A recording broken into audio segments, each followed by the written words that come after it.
शोर होगा भाई। नमस्कार साथियों, तो आज हम जा रहे हैं अपने कॉलेज का लास्ट डे यानी स्क्रिबल डे मनाने। तो बने रहें पूरी वीडियो के साथ और एंजॉय करें हमारे साथ ये वीडियो।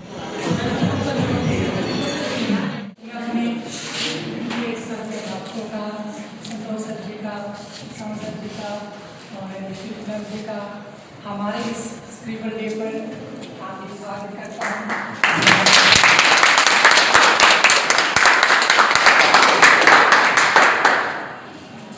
कॉलेज से विदाई लेना काफ़ी भावुक क्षण है और शायद मैं इनको शब्दों में बयान नहीं कर पाऊँ, पर होता है कि जाने का जो समय है, ये जो समय हम ऐसे जी के जाए कि वो बहुत भूले ना, इसलिए बस हर दिन मन में कुछ न कुछ नया नया नया, और शायद ये एंड पॉइंट आ गया जिसको मनाना चाहिए स्क्रिबल डे।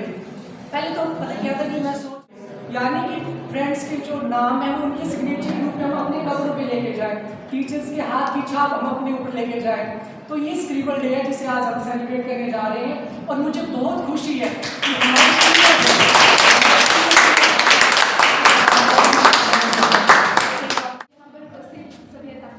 और मेरे प्रिय साथियों, जैसे कि आज हम सब जानते हैं कि आज हम यहाँ पे स्क्रिबल डे और अपनी अंतिम कक्षा के दौर पर सभी एकत्रित हुए। कुछ चंद पंक्तियाँ लिखी हैं वो आपको सामने शेयर करना चाहूँगी। पंक्तियाँ कुछ इस प्रकार से हैं कि वादे तो बहुत किए थे खुद से तुमने, वादे तो बहुत किए थे खुद से तुमने, पर उन वादों को निभा पाए हो क्या, पर उन वादों को निभा पाए हो क्या। सपने तो बहुत सजाए थे तुमने, सपने तो बहुत सजाए थे तुमने, पर उन सपनों को पूरा कर पाए हो क्या, पर उन सपनों को पूरा कर पाए।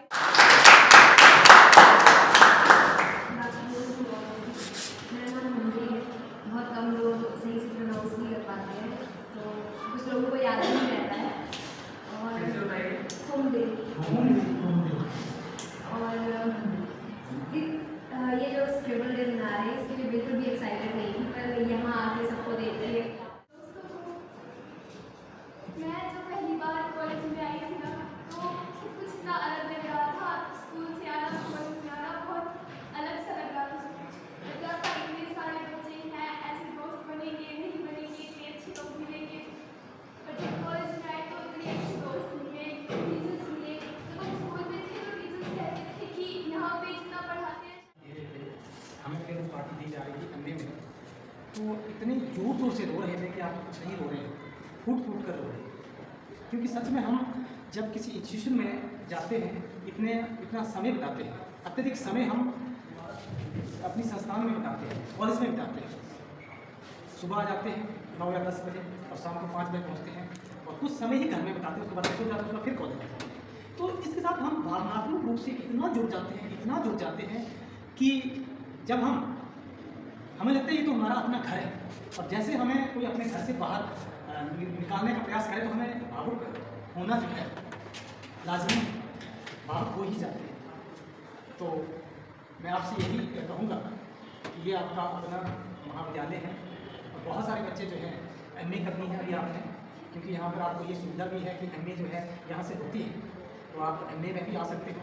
हम तो यही चाहते हैं कि सभी जो है, क्योंकि आप जो भी क्लास मैंने देखी है आज तक, बहुत सारी क्लासेज जो है लगभग 20 वर्ष हो गए मुझे यहाँ पर, 20 साल हो गए। तो 20 सालों में जो सबसे अच्छी क्लास, क्योंकि अलग अलग समय में आपके साथ अलग अलग ट्रिप पर गए, हर तरह का ऑर्गेनाइज करते हो आप, चाहे जूनियर का हो चाहे सीनियर का हो, ट्रिप आपने ऑर्गेनाइज किए, फेयरवेल पार्टीज आपने ऑर्गेनाइज की, फ्रेशर पार्टीज आपने दी। तो ये टैलेंट जो है ये बहुत कम बच्चों में होता है, और आप जो चेहरे हैं, जिन चेहरों को मैं देख पा रहा हूँ, ये वो चेहरे हैं जो हर जगह आगे रहते हैं, हर समय आगे रहते हैं और आपको लीड करते हैं। बाकी बहुत सारी लड़कियां जो हैं वो जितने भी आप हैं जाने पहचाने हैं, बहुत सारे मेरे साथ वहाँ ट्रिप पर गए थे, फेयरवेल पार्टी में अलग अलग एक्टिविटीज, और यही पढ़ाई है। बहुत सारे आपकी क्लास है, बहुत सारे बच्चे आपकी क्लास में हैं। कल भी मैं पढ़ रहा था, ग्रुप में आप डिस्कशन कर रहे थे कि 100 रुपये लें, 200 रुपये लें, यानी 10 रुपये लें, 50 रुपये लें, पढ़ रहा था। तो आपने कहा कि जब सारे हो जाएंगे तो 10 रुपये भी हो सकते हैं। तो आपको भी मालूम है, हमें भी मालूम है कि सभी लोग जो नहीं आते हैं, सभी लोग जो हैं एक मुद्दे पर सहमत नहीं होते हैं। जो लोग आते हैं और वही लोग आगे कुछ कर पाते हैं जीवन में, वही लोग जिनमें कुछ करने का जज्बा होता है, कुछ करने का साहस होता है, जज्बा होता है कि हमें ये करना है, और वो करके दिखाते हैं। और आप लोग जो करके दिखाते हैं। तो मेरा कहने का अभिप्राय ये है कि आपकी क्लास जो है सबसे पसंदीदा क्लास में से एक क्लास थी और रहेगी। 52% याद रखते हैं। मैंने पहले ही कहा कि मुझे 20 वर्ष हो गए, बहुत सारे बच्चे गए हैं यहाँ से, परंतु क्या पाते हैं। कुछ बच्चे हैं जो हमें 20 वर्ष पहले से हमें मिले थे, हमारे पास पढ़ते, आज भी उनका नाम याद है, उनका चेहरा याद है। तो वही आप जैसे लोग ही होते हैं जो हमेशा याद रहते हैं। बहुत सारे बच्चे हैं, उन सभी का चेहरा याद नहीं रहेगा, उन सभी का नाम याद नहीं रहेगा। तो आप लोग जो एक आगे बढ़कर सब कुछ करते हैं, तो आप लोगों को अब हमेशा याद रखें और याद रखें, चाहे आप कितने भी बड़े पद पर चले जाएं, तो अध्यापक एक बच्चे के समान होता है। और अध्यापक सबसे ज़्यादा खुशी अगर किसी को होती है तो अध्यापक को होती है। तो मेरी शुभकामनाएं आपके साथ है, आप कुछ ऐसा करो, मेहनत करो। और ऐसे इस मेहनत करने से कोई भी मुकाम ऐसा नहीं है जो हासिल नहीं हो सकता है। किसी भी मुकाम को हम हासिल कर सकते हैं, बशर्ते कि आप मेहनत करें, पूरी तरह से तन्मयता के साथ आप किसी भी रास्ते पर चलोगे तो मंजिल आपको अवश्य जो है वो प्राप्त हो जाएगी, बशर्ते कि आप इधर उधर जो है वो ना करें। कुछ समय, क्योंकि ये जो समय है आपका, ये जो वक्त है आपका, इसके बाद अभी तो आप कॉलेज में थे, अभी आपके सामने बहुत सारे रास्ते आएंगे, बहुत सारी मुसीबतें आएंगी, जीवन की सच्चाई से आपको लड़ना पड़ेगा। कई बार हम जो किताबों में पढ़ते हैं वो सच्चाई नहीं होती है, जो वास्तविक जीवन हमें सिखाता है वो बहुत बड़ी पढ़ाई होती है। तो वास्तविक जीवन से जब आपको लड़ना पड़ेगा, तब आपको जो है याद आएगी कि मैं क्या करना था और क्या करूं। और इस चुनौती से अगर आप निपट पाए तो जीवन में आप अवश्य जो है वो सफल आपके कदम चुने, जब कि आप जो है पूरी तन्मयता के साथ, पूरी मेहनत के साथ, पूरी लगन के साथ जो है अपनी पढ़ाई करें और अपने लक्ष्य को प्राप्त करें। जहाँ तक हमारा संबंध है, कोई भी किसी प्रकार की आपको पढ़ाई से संबंधित या सामाजिकता से संबंधित किसी भी प्रकार की, परिवार से संबंधित कोई भी समस्या आपको आती है, तो हम जो है, मैं हूँ, प्रसाद जी हैं, शिल्पा मैम हैं, किसी को भी आप कभी भी निसंकोच हमें फ़ोन कर सकते हैं। जब चाहे आप हमारे पास आ सकते हैं, हमें फ़ोन कर सकते हैं, हमसे सुझाव ले सकते हैं कि मैं जिस मुसीबत से जूझ रहा हूँ या जूझ रही हूँ, आप हमें बताएं हमें क्या करना है। तो इसी के साथ मेरी शुभकामनाएं आपके साथ हैं।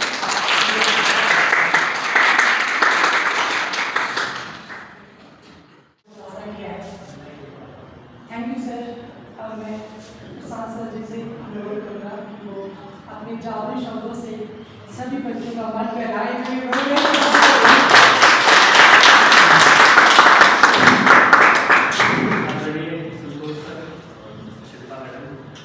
जादुई आप सब हैं, उसमें कोई ऐसा जादू जैसी चीज़ कोई है नहीं। सबसे पहले तो आप सबका शुक्रिया, हम तीनों की ज़िंदगी का एक खूबसूरत हिस्सा बनने के लिए, क्योंकि आप नहीं होते तो हमारे पास इतनी सारी खूबसूरत यादें नहीं होती। और देखिए, जैसे कि सर कह रहे थे कि क्लास में 250 से ज़्यादा बच्चे हैं लगभग, लेकिन आप सब उसमें से स्पेशल हैं, क्योंकि वो भाव आपके भीतर था, वो तमन्ना आपके भीतर थी कि आप जाते हुए भी हमें बहुत सारी खूबसूरत यादें दे के जाएँ, उस दिन को, उस पल को यादगार बना के जाएँ। सर का तो बहुत पुराना अनुभव है और मुझे भी अब पढ़ाते हुए 7 साल हो गए। इन 7 सालों में मैं ऐसा पहली बार देख रहा हूँ, ये पहला ऐसा बैच है जिसने इतने खूबसूरत ढंग से इस विदाई को भी बहुत यादगार बना दिया है। तो आप सब बहुत स्पेशल हैं, बहुत ख़ास बच्चे हैं और सच में साहित्य के विद्यार्थी हैं आप। इसलिए साहित्य के बड़ी खुशी होती है कि वो संवेदनशील होते हैं, भावुक होते हैं। अब आप भावुक हैं, आपकी आंखें नम हो रही है, इससे साफ पता चलता है कि आप इंसान की जो एक रूहानी खूबसूरती होती है वो सब आपके भीतर है और हम सब भी भावुक हो रहे हैं। लेकिन क्या है कि ये जीवन का दस्तूर है, जीवन का दस्तूर है कि जब कभी भी आप आगे बढ़ते हैं तो कुछ चीज़ें पीछे छूटती चली जाती हैं। कुंवर नारायण की एक बहुत खूबसूरत कविता है अंतिम ऊंचाई। तो अंतिम ऊंचाई में कवि यही कहना चाहता है कि जब जो व्यक्ति सबसे ऊंचाई पे है वो बाकी सब चीज़ों से सबसे दूर भी तो खड़ा है, यह भी तो देखिए। लेकिन यह प्रक्रिया है, दिन के बाद रात, रात के बाद दिन, हर एक दिन हमारे जीवन से गुजर रहा है। लेकिन यहाँ से जाते हुए अब ये सोचना है कि क्या पाया और क्या पाना है आगे। ठीक है, बहुत सारी गलतियाँ हम करते हैं, भूल करते हैं, हम सब करते हैं। हम सब, कोई परफेक्शन जैसी चीज़ इस संसार में, इस अस्तित्व में प्रकृति के अलावा एग्जिस्ट ही नहीं करती है।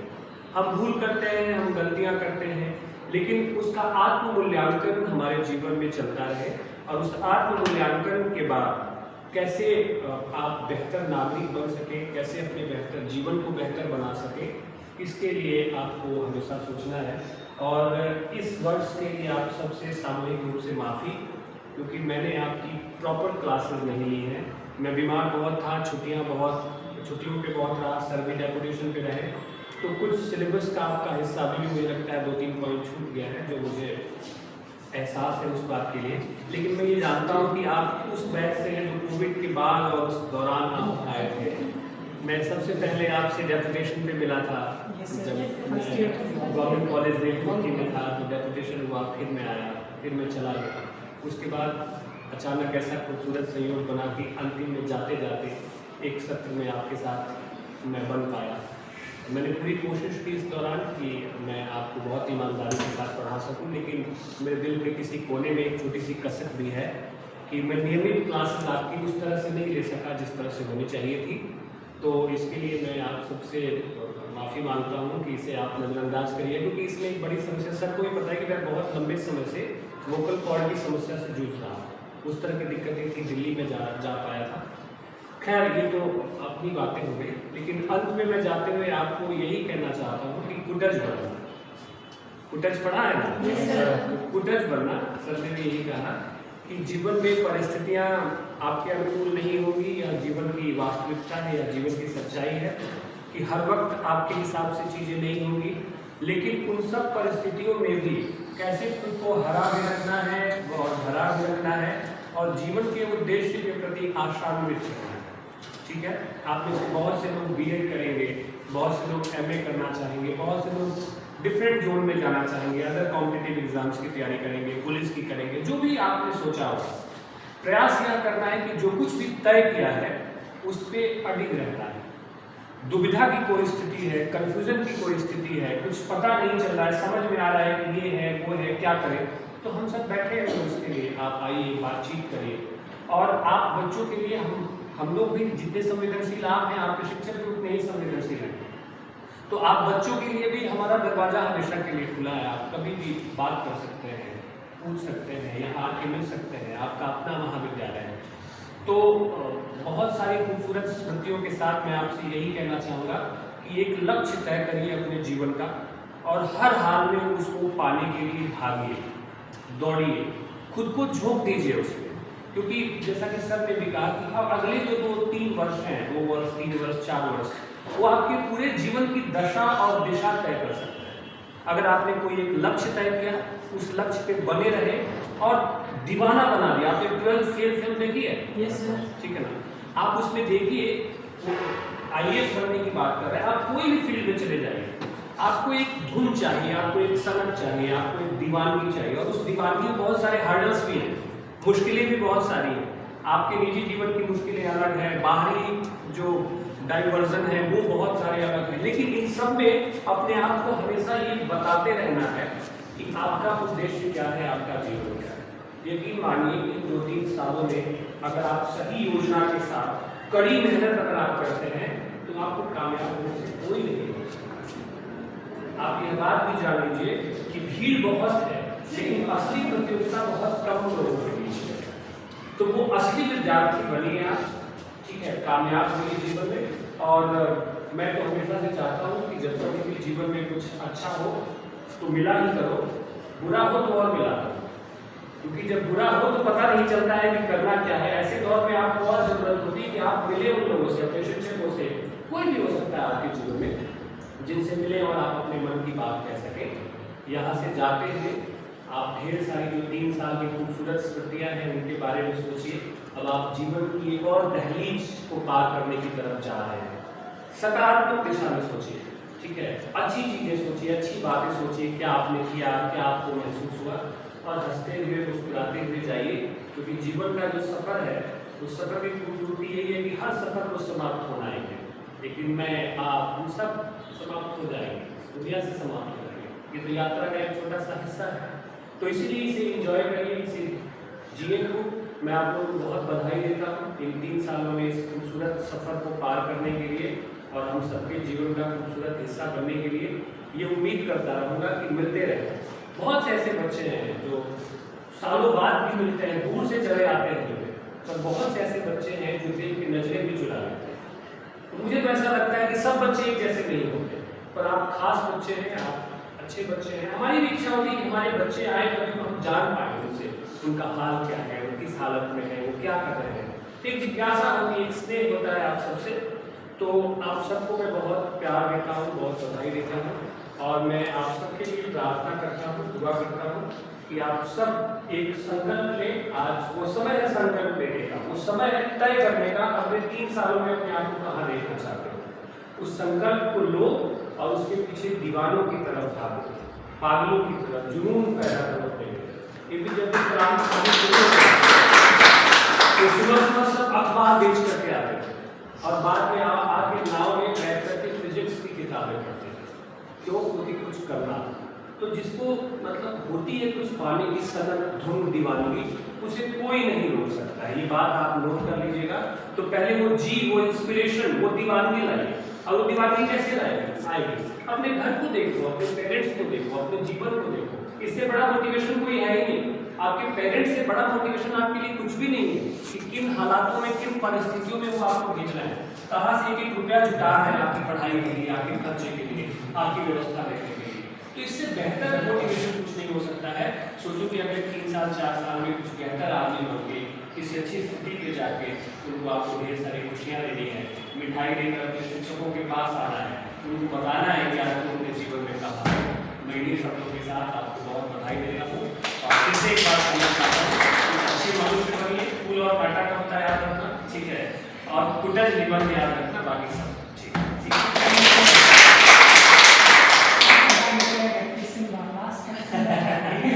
मैं थोड़ा सा वो इमोशनल हो गया था, मैं भी आप लोगों को देखते देखते, तो मैं बोल नहीं पाया।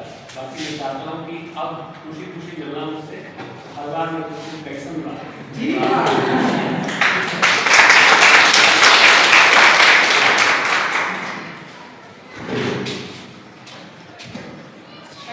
क्लास में जब किसी को पेपर दे रहे थे, इसी तरह कुछ हमने ऑर्गेनाइज किया था। स्कूल टाइम में जो हिंदी के अध्यापक हुए श्री मदन सर जी, उनसे मुझे ये मिला कि हिंदी की साहित्यिक लाइन मैंने आगे बढ़ना है। मैं महाविद्यालय गया और हिंदी साहित्य में अच्छा अध्यापक से मिला, इतना कुछ सीखा। उस टाइम ऐसे जगह सर लगाए हुए हैं कृष्ण बाग, तो वहाँ पे सर बोल रहे थे, तो एंड का टाइम आया। सर वहाँ पर एक बात है कि जिंदगी जो 4 दिनों की होती है, इसे अपने साथ खुल के जियो, जो करना है वो करो, ठीक है। अच्छी रहा तो चलो, अपने सपनों को पूरा करो, ठीक है। ज़्यादा समय आपके पास नहीं है, कुल मिला के आपके पास 4 दिन की जिंदगी है। मैं ऐसे आगे बैठा हुआ सर, अब मैं क्या करूँ, क्यों मैं 1 महीने का रिचार्ज करवा लिया है। ऐसे सीजन होते ना, हमने फूल भर उसको भूलने वाला नहीं। जैसे ये हो गया तो ये याद है, ये खुशी के पल है जो हर बार ऐसे अपने ओकेजन पर हमें याद आते रहेंगे। तो अब मैं इसको मैं सर करूँगा कि वो भी छोटे डायलॉग के साथ मंच पे आए।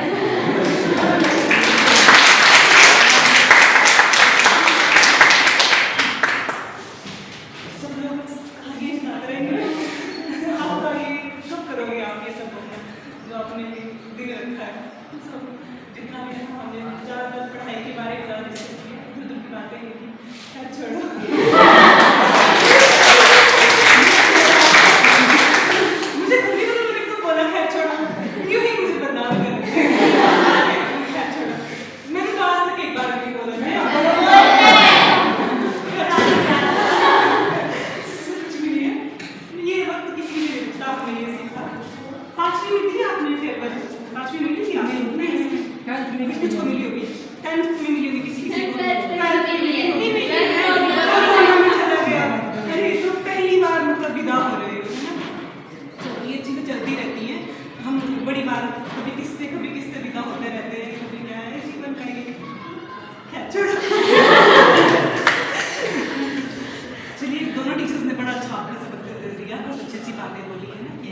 फुल मेहनत करें, अपना 100% दें, कुछ भी असंभव नहीं है ना। अगर ठान लिया कि ये करना है तो करिए, कोई आपको रोकने वाला नहीं है ना। गिव अप मत करना कभी, है ना। असंभव कुछ नहीं है।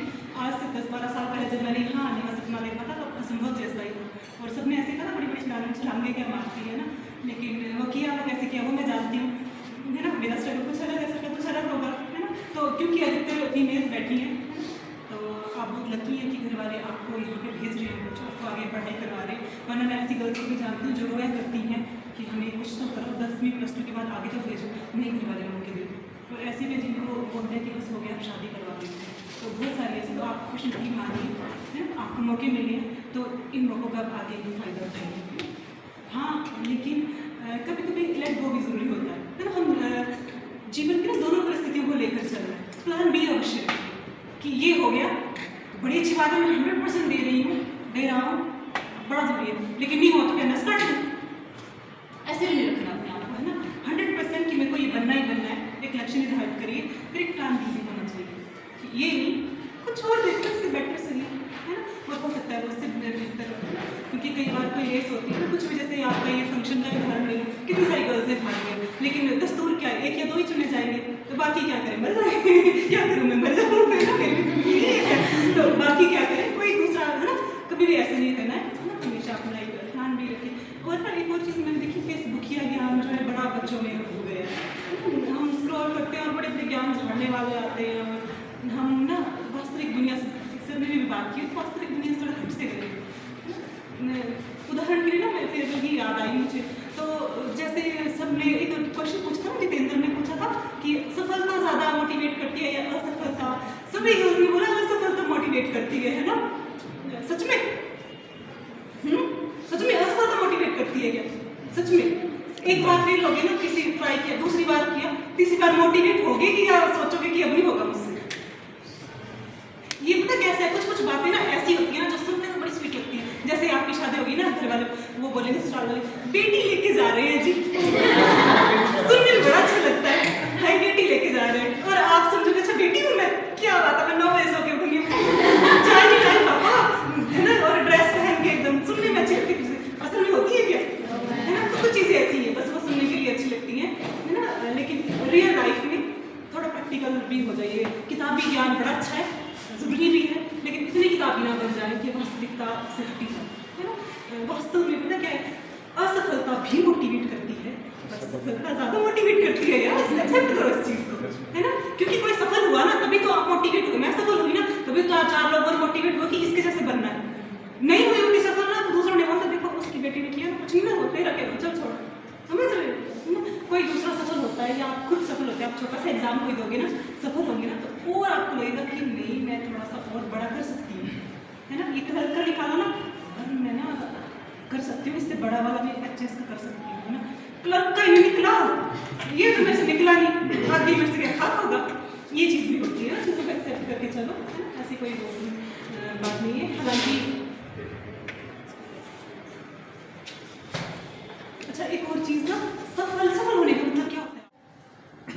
थोड़ा गाना खराब है तो उसको आप इग्नोर कर दीजिएगा, बाकी गाने के मीनिंग पे जाइएगा, ठीक है। चलते चलते मेरे ये गीत याद रखना, कभी अलविदा ना कहना, कभी अलविदा ना कहना, कभी अलविदा ना कहना, कभी अलविदा ना कहना। रोते हंसते बस यूं ही गुनगुनाते रहना, कभी अलविदा ना कहना, कभी अलविदा ना कहना। प्यार करते करते हम तुम कहीं खो जाएंगे, इन्हीं बहारों के आंचल में थक के सो जाएंगे। सपनों को फिर भी तुम यूं ही सजाते रहना, कभी अलविदा ना कहना, कभी अलविदा ना कहना। चलते चलते मेरे ये गीत याद रखना, कभी अलविदा ना कहना, कभी अलविदा ना कहना।